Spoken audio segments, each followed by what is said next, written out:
Assalamualaikum warahmatullahi wabarakatuh. Bismillahirrahmanirrahim. Yang saya hormati Ibu dosen pengampu mata kuliah psikolinguistik serta teman-teman sekalian. Perkenalkan, saya Anis Fitria dengan NIM 248115522 dari program studi pendidikan bahasa Arab PJJ UIN Siber Syekh Nurjati Cirebon.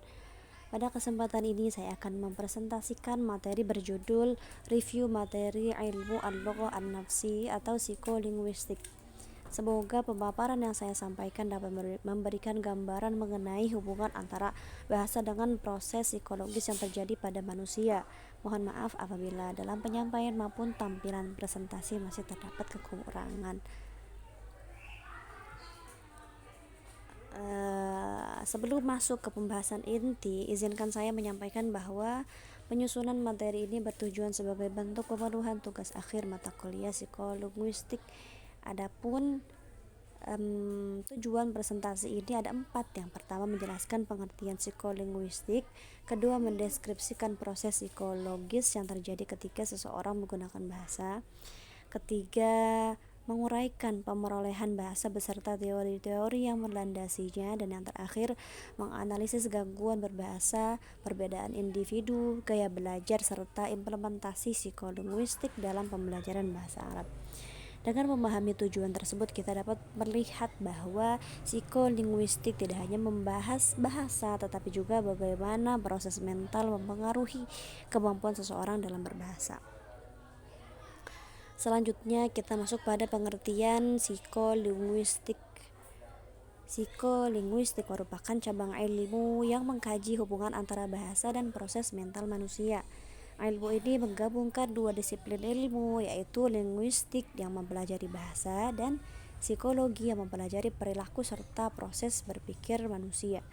Dalam psikolinguistik dipelajari bagaimana seseorang memperoleh bahasa, memahami makna, menghasilkan ujaran, serta hingga berbagai gangguan yang mempengaruhi kemampuan berbahasa.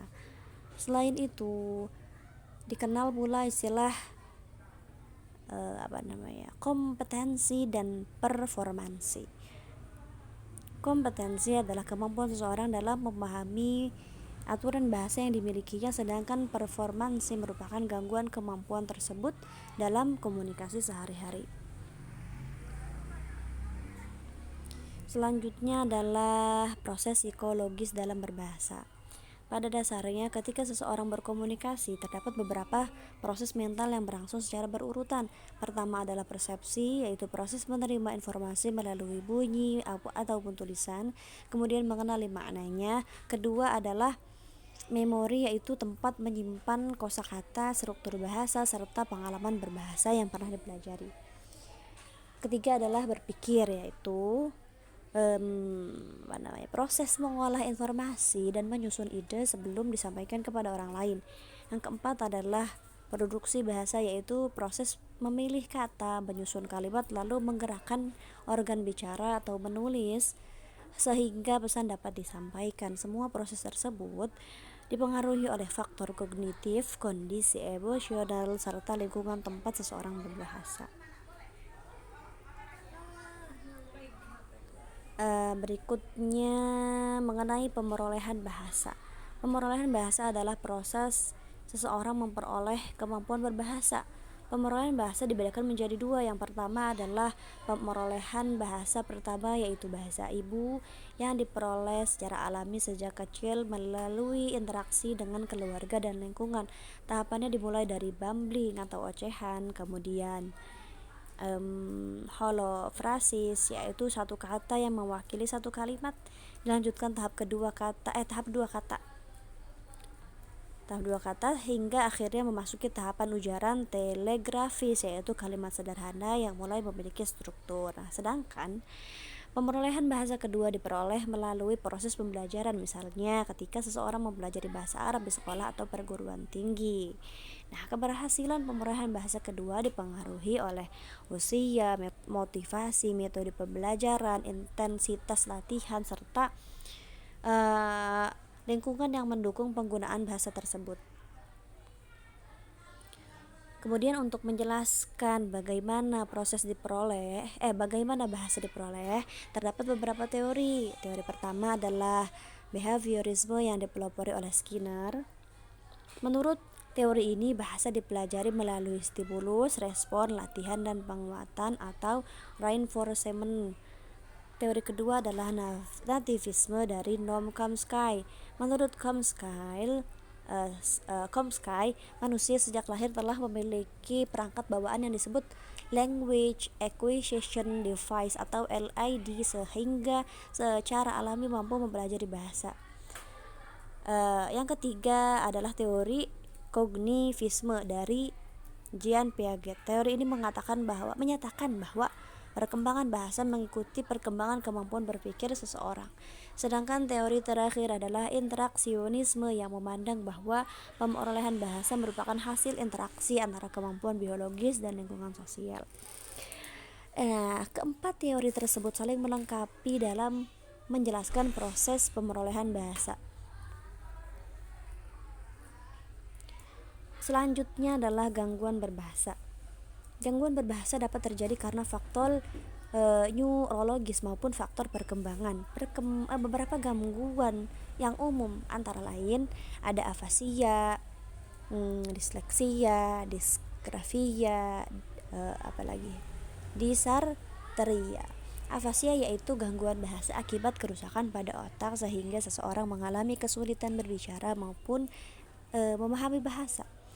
Kalau disleksia yaitu kesulitan membaca meskipun kemampuan intelektualnya normal. Selanjutnya, disgrafia yaitu kesulitan menulis dan menuangkan ide dalam bentuk tulisan. Dan dysarthria yaitu gangguan pengucapan akibat kelemahan otot-otot berbicara. Penanganan gangguan tersebut memerlukan identifikasi penyebab secara tepat serta penerapan strategi pembelajaran yang sesuai dengan kondisi peserta didik.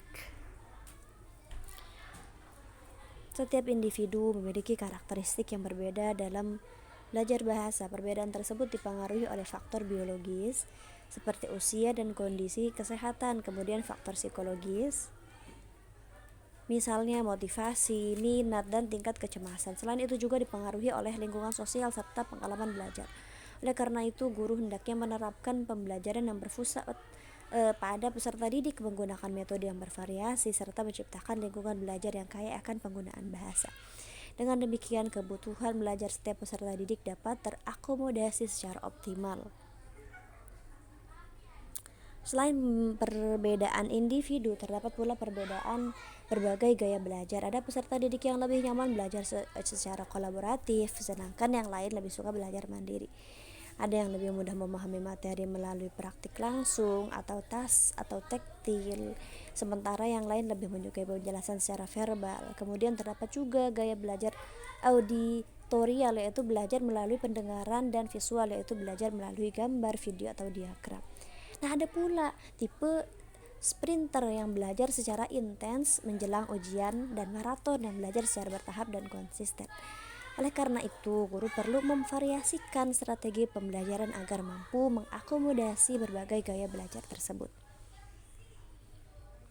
Sebagai penutup,